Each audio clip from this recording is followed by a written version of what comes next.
한파특보가 내린 겨울밤이었습니다.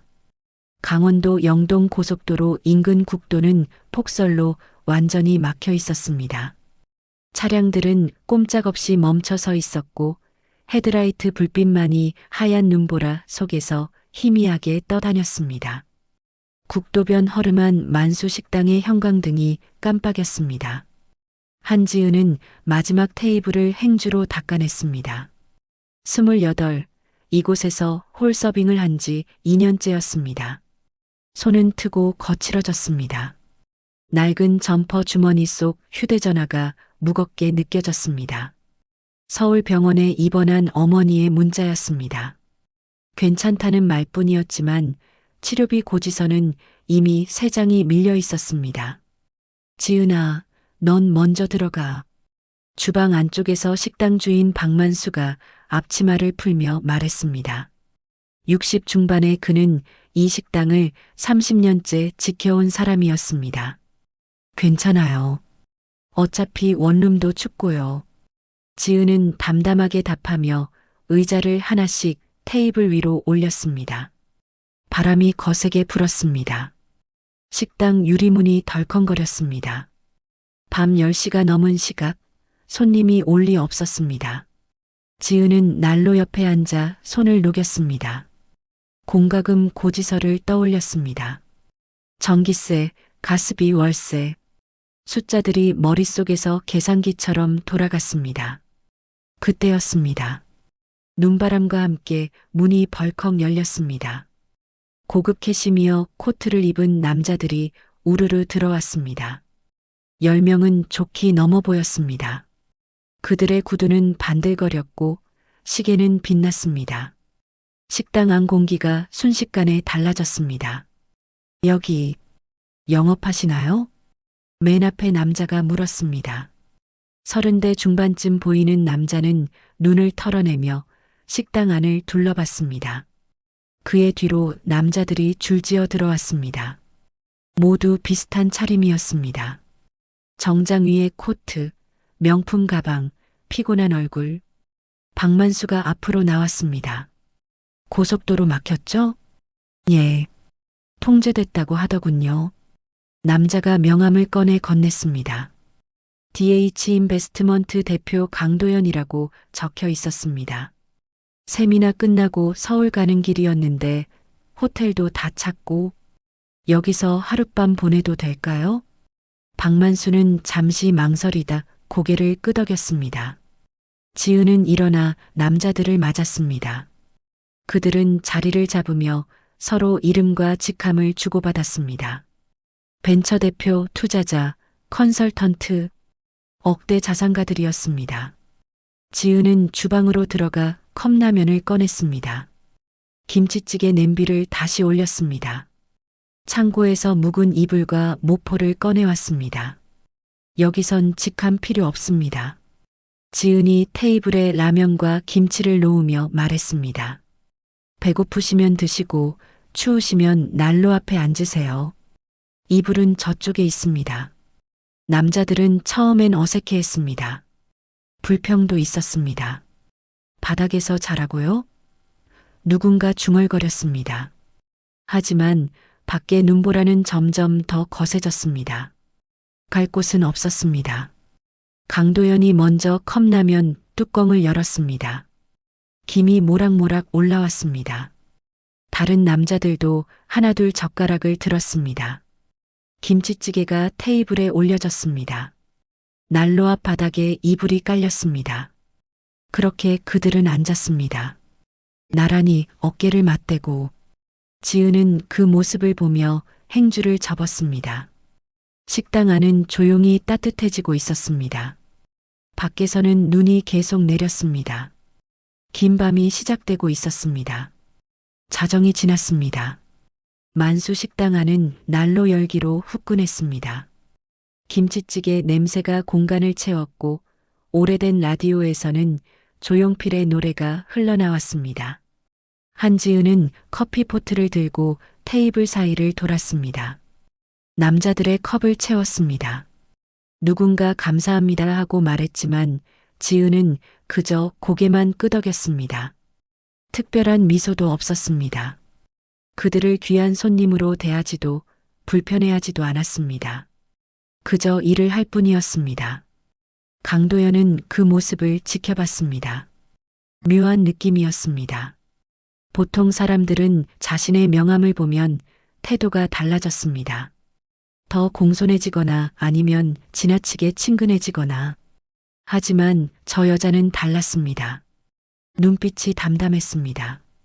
마치 이 상황 전체를 이미 예상이라도 한 듯한 표정이었습니다. 여기 담요 좀 더 있나요? IT 창업자로 소개받은 남자가 물었습니다. 지은은 창고로 들어가더니 낡은 담요 2장을 가져왔습니다. 이게 전부예요. 나눠 쓰세요. 아, 네. 남자는 잠시 당황했지만 고개를 숙였습니다. 지은은 난로를 사람들 쪽으로 조금 더 당겼습니다. 불꽃이 타닥타닥 소리를 냈습니다. 강도연은 생각했습니다. 왜 저런 사람이 여기 있지? 말투도 눈빛도 움직임도 제법 단단했습니다. 서울 어느 회사 가도 일 잘할 사람 같았습니다. 하지만 그는 묻지 않았습니다. 이유를 묻는 건 실례였습니다. 남자들은 처음엔 사업 이야기만 했습니다. 누가 어느 회사에 투자했고 어떤 프로젝트가 성공했고. 하지만 시간이 흐르면서 대화가 바뀌었습니다. 휴대폰은 잘 터지지 않았습니다. 술도 변변이 없었습니다. 할 일이 없었습니다. 솔직히 말하면 나도 2번 망했어요. 대기업 임원이라고 소개받은 남자가 입을 열었습니다. 첫 사업은 6개월 만에 접었고 2번째는 1년 버텼죠. 지금 자리에 오기까지 10년 걸렸습니다. 다른 남자가 고개를 끄덕였습니다. 저도 빚쟁이였어요. 30대 내내요. 아내가 버텨줘서 여기까지 왔죠. 금융권 CEO는 웃으며 말했습니다. 애들이 저 싫어해요. 집엔 명절에만 가거든요. 그 말에 몇 명이 씁쓸하게 웃었습니다. 지은은 설거지를 하며 그 말들을 들었습니다. 평소라면 절대 들을 수 없는 이야기였습니다. 억대 자산가들의 실패담, 가족 이야기, 외로움. 입가에 작은 웃음이 떠올랐습니다. 강도연이 그 표정을 봤습니다. 웃음이었지만 가볍지 않았습니다. 피로와 진심이 섞여 있었습니다. 공감하면서도 거리를 두는 눈빛이었습니다. 저기요. 강도연이 지은을 불렀습니다. 지은은 행주를 내려놓고 그쪽으로 갔습니다. 물 더 드릴까요? 아니요. 그냥 고맙다는 말 하려고요. 지은은 잠시 그를 봤습니다. 강도연은 진지한 표정이었습니다. 오늘 정말 갈 데가 없었거든요. 덕분에 버텼습니다. 여기 식당이니까요. 당연한 거예요. 지은의 대답은 짧았습니다. 그녀는 다시 주방으로 돌아갔습니다. 새벽 2시가 넘었습니다. 남자들은 하나둘 바닥에 누웠습니다. 담요를 덮고 이불을 깔고 서로 자리를 양보했습니다. 식당 안은 조용해졌습니다. 코 고는 소리만 간간히 들렸습니다. 지은은 불을 끄고 창밖을 봤습니다. 눈은 여전히 내렸습니다. 도로는 하얗게 덮였습니다. 손에 든 휴대폰 화면엔 어머니의 문자가 떠 있었습니다. 내일 검사 있어.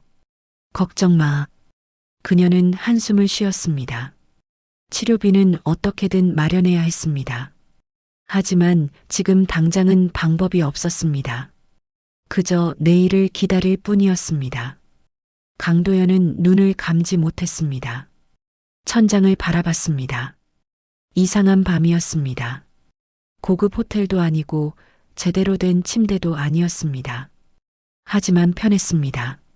아니, 편하다기보다는 진짜 같았습니다.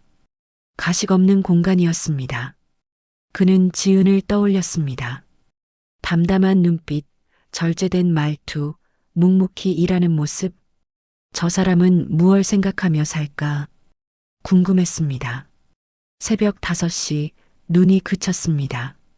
제설 작업이 시작됐습니다. 남자들은 하나둘 일어났습니다. 코트를 털고 구겨진 옷깃을 정리했습니다. 박만수가 된장찌개를 끓였습니다. 지은은 밥을 퍼냈습니다. 남자들은 식탁에 앉아 조용히 밥을 먹었습니다. 누구도 서두르지 않았습니다. 얼마 드리면 될까요? 강도연이 물었습니다. 박만수는 손을 저었습니다. 그냥 가세요. 밥값도 안 나올걸요. 아니, 그래도 됐어요. 저희도 덕분에 외롭지 않았습니다. 남자들은 차례로 식당을 나섰습니다. 인사를 건넸습니다. 감사했습니다.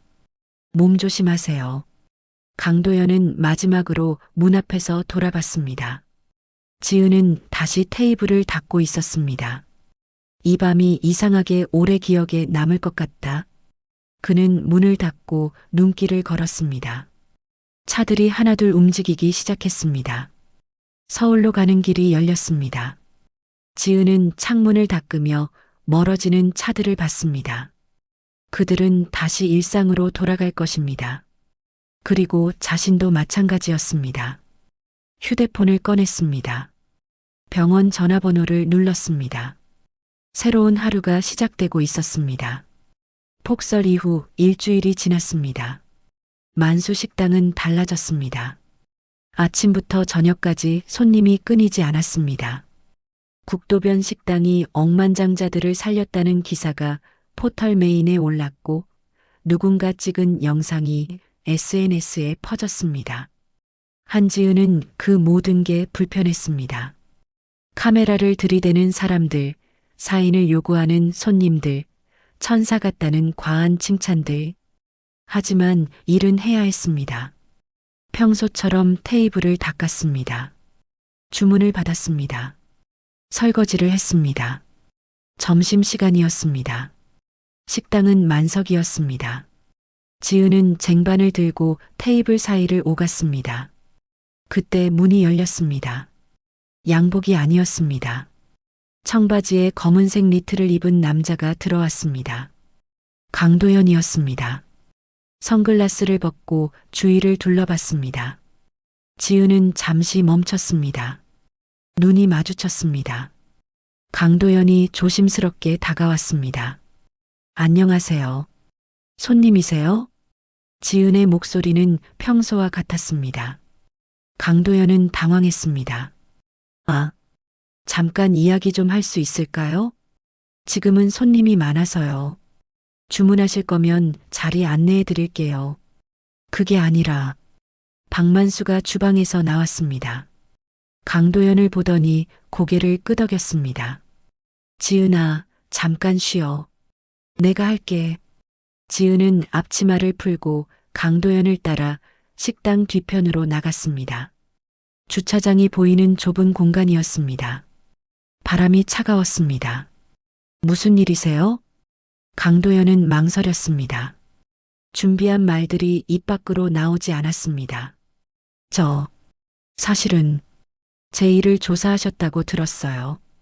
지은의 말에 강도연은 얼어붙었습니다. 누가? 비서실에서 전화 왔어요.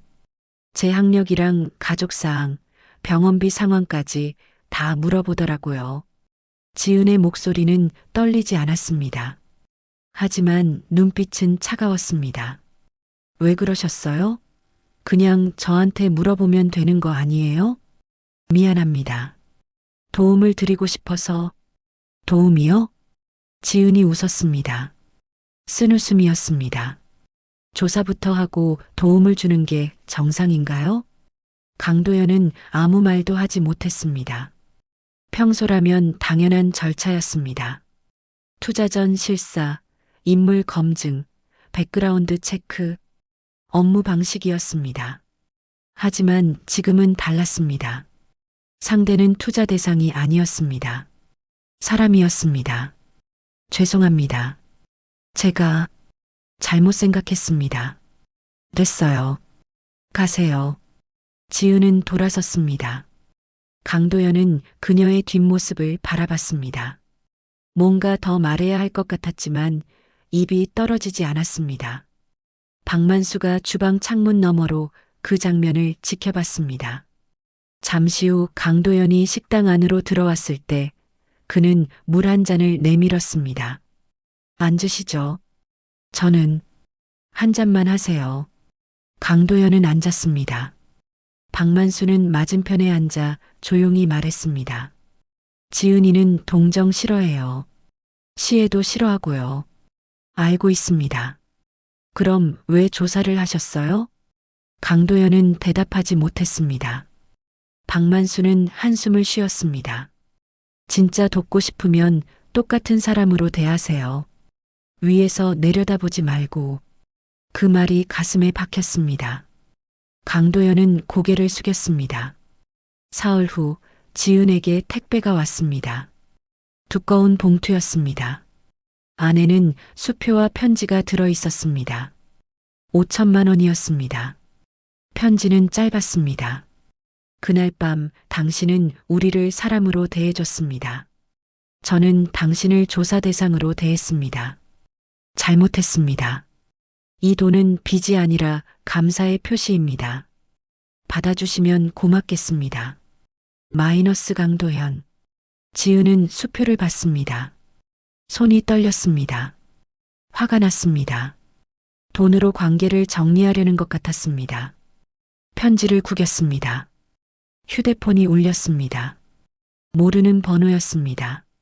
여보세요? 저 강도연입니다. 침묵이 흘렀습니다. 지은은 전화를 끊지 않았습니다. 수표 받으셨죠? 받았어요. 돌려보낼 겁니다. 제 말 좀 들어주세요. 강도연의 목소리는 다급했습니다. 저는 평생 돈으로 문제를 해결했습니다. 투자하고 계약하고 정리하는 게 익숙했어요. 근데 그게 사람한테도 통할 줄 알았습니다. 멍청했습니다. 지은은 아무 말 없이 들었습니다. 그날 밤 당신이 우릴 대하는 걸 보면서 처음 느꼈어요. 내가 얼마나 기계적으로 살았는지, 사람을 사람으로 안 봤다는 걸. 그래서요? 미안합니다. 진심으로. 지은은 수표를 다시 펼쳤습니다. 5천만 원. 어머니 치료비 반년치였습니다. 밀린 공과금도 낼 수 있었습니다. 하지만 받으면 끝이었습니다. 관계가 정리되는 느낌이었습니다. 전 이 돈 필요 없어요. 알아요. 근데 저는 드리고 싶습니다. 제가 배운 걸 갚고 싶어서요. 배운 게 뭔데요? 사람을 대하는 법이요. 지은은 창밖을 봤습니다. 눈이 내리고 있었습니다. 그날 밤이 떠올랐습니다. 난로 앞에 앉았던 남자들, 진짜 표정들, 솔직한 말들. 수표는 비상용으로만 보관할게요. 쓰지 않을 겁니다. 감사합니다. 대신 조건이 있어요. 강도연이 숨을 죽였습니다. 양복 벗고 오세요. 사람 대 사람으로 점심 한번 먹어요. 그것도 싫으면 이 전화로 끝이에요. 강도연은 웃었습니다. 진짜 웃음이었습니다. 언제가 좋으세요? 이번 주 토요일 낮 12시.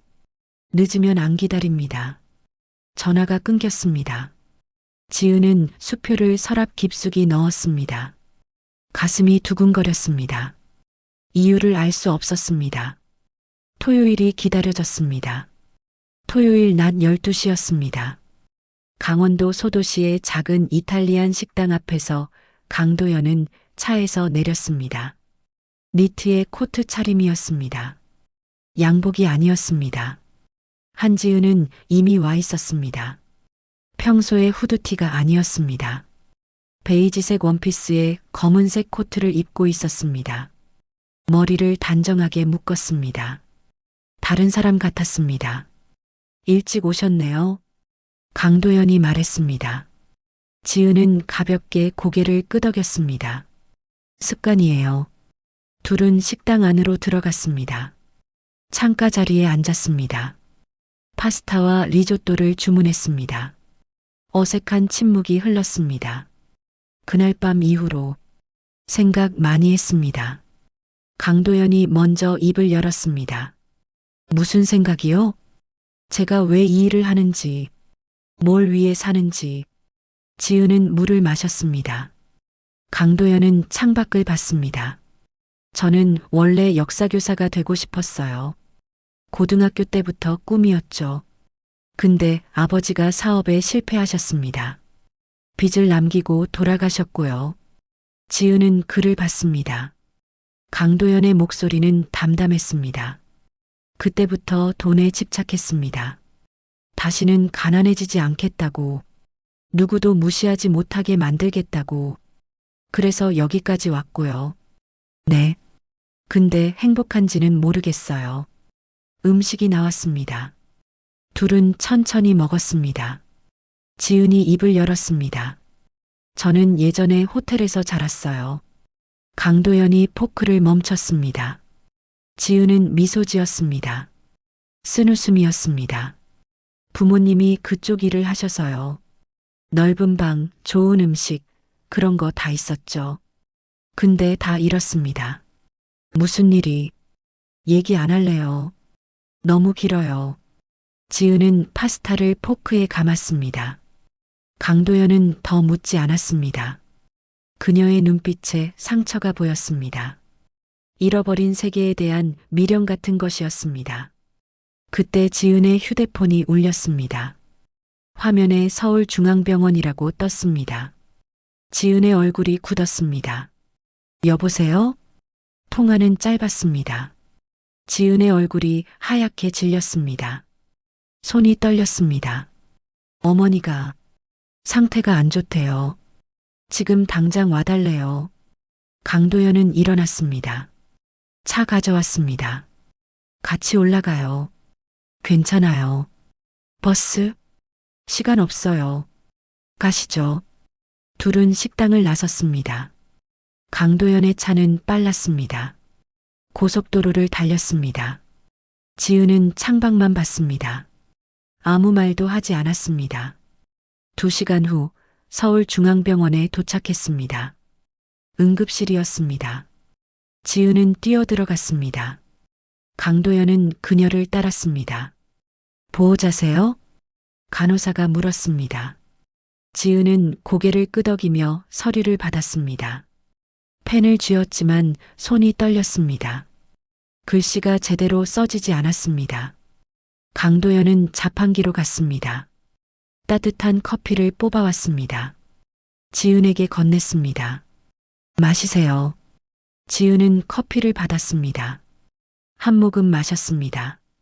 손이 조금 진정됐습니다. 서류를 다 작성했습니다. 감사해요. 괜찮습니다. 둘은 복도 의자에 앉았습니다. 의사가 나오기를 기다렸습니다. 시간이 천천히 흘렀습니다. 그때였습니다. 복도 건너편에서 정장 차림의 남자가 다가왔습니다. 30대 중반쯤 보이는 남자는 지은을 보더니 멈춰 섰습니다. 장지은? 지은이 고개를 들었습니다. 얼굴이 더 하얗게 질렸습니다. 민석 오빠. 남자는 다가왔습니다. 강도연을 힐끗 보더니 지은에게 물었습니다. 뭐하러 왔어? 여기서. 어머니가. 아, 환자 보호자구나. 남자는 비웃듯 웃었습니다. 그리고 강도연을 봤습니다. 당신은 누구시죠? 지인입니다. 지인? 남자는 지은을 봤습니다. 장앤호텔 회장 따님이 이제 지인을 사귀나 보네. 강도연의 표정이 굳었습니다. 남자는 계속 말했습니다. 아, 소개 안 했나? 나 최민석이야. 지은이 전 약혼자. 그는 강도연을 다시 봤습니다. 그리고 당신, 얼굴 어디서 봤는데? 아, DH 인베스트먼트 대표 맞죠? 강도연은 대답하지 않았습니다. 최민석이 웃었습니다. 당신이 인수했잖아요. 장앤호텔 그룹. 3년 전에. 순간 공기가 멈췄습니다. 강도연은 지은을 봤습니다. 지은은 고개를 숙였습니다. 장앤호텔. 딸. 강도연의 목소리가 떨렸습니다. 최민석이 고개를 끄덕였습니다. 맞아요. 장지은, 장동철 회장 외동딸. 그 호텔 그룹 말이에요. 강도연의 머릿속이 복잡해졌습니다.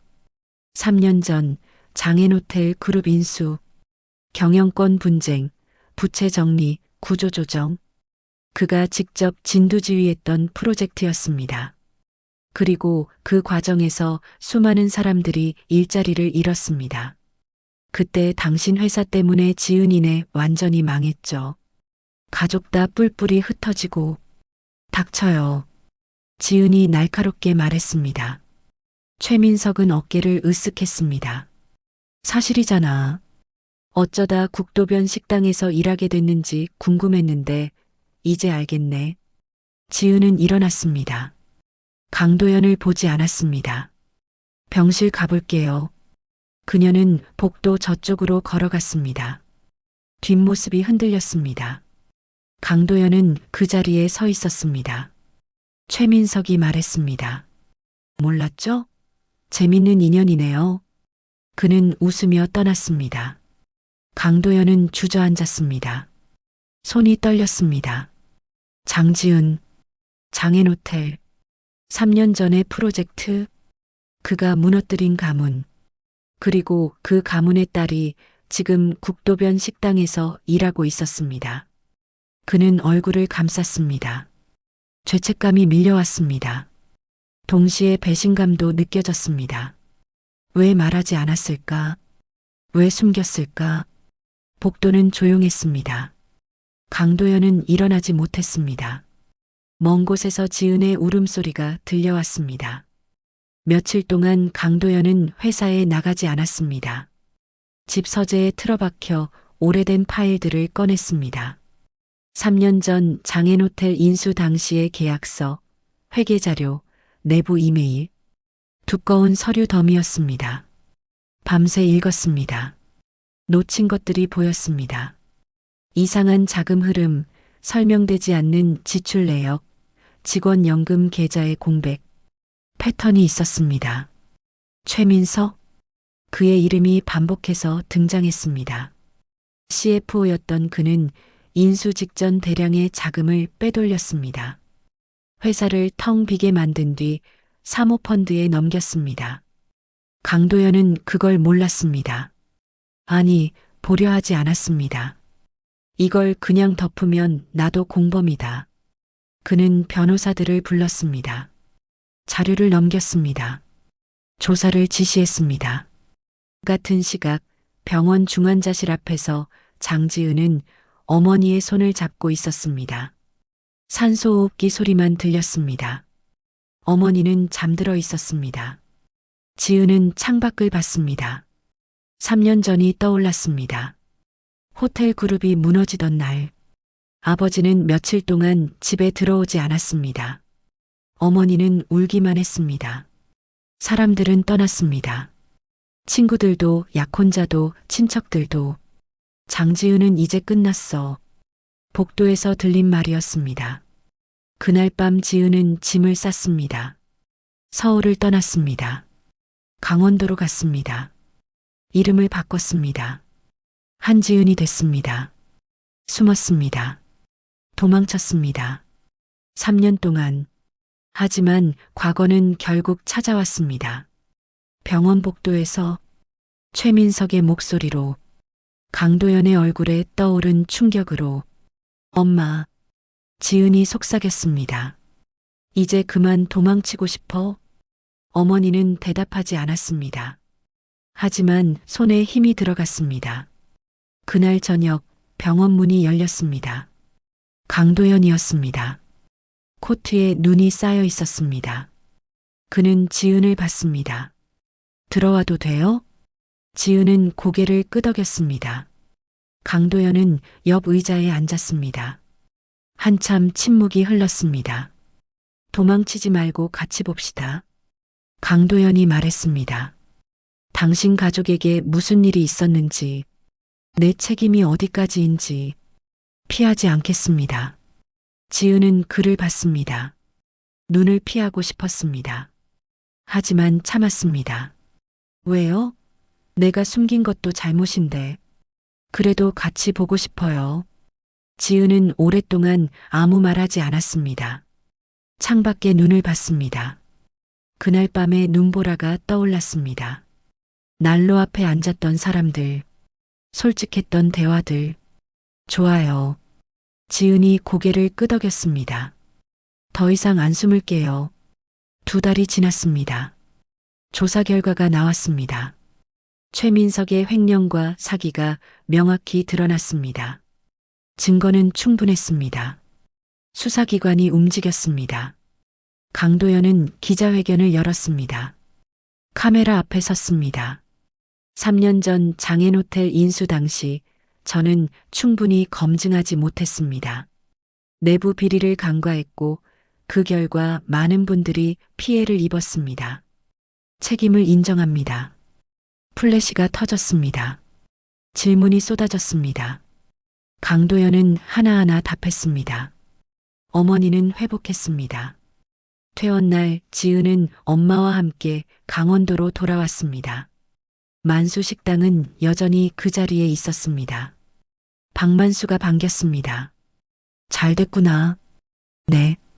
덕분에요. 지은은 앞치마를 다시 맸습니다. 테이블을 닦았습니다. 주문을 받았습니다. 하지만 이제는 달랐습니다. 숨지 않았습니다. 누가 장지은 씨 아니세요? 라고 물으면 네, 맞아요라고 답했습니다. 겨울이 다시 왔습니다. 눈이 내렸습니다. 만수 식당 문이 열렸습니다. 강도연이었습니다. 양복이 아닌 니트 차림이었습니다. 자리 있나요? 창가 쪽 비었어요. 지은이 웃으며 답했습니다. 진짜 웃음이었습니다. 저녁이 되자 손님들이 떠났습니다. 박만수도 먼저 들어갔습니다. 식당엔 둘만 남았습니다. 난로가 타올랐습니다. 강도영과 지은은 난로 앞에 나란히 앉았습니다. 그날 밤처럼. 하지만 이번엔 달랐습니다. 눈보라도 갈 곳 없는 사람들도 없었습니다. 다만 선택이 있었습니다. 미안했어요. 강도연이 말했습니다. 이미 용서했어요. 고마워요. 저도요. 지은은 그의 손을 봤습니다. 떨리는 손이었습니다.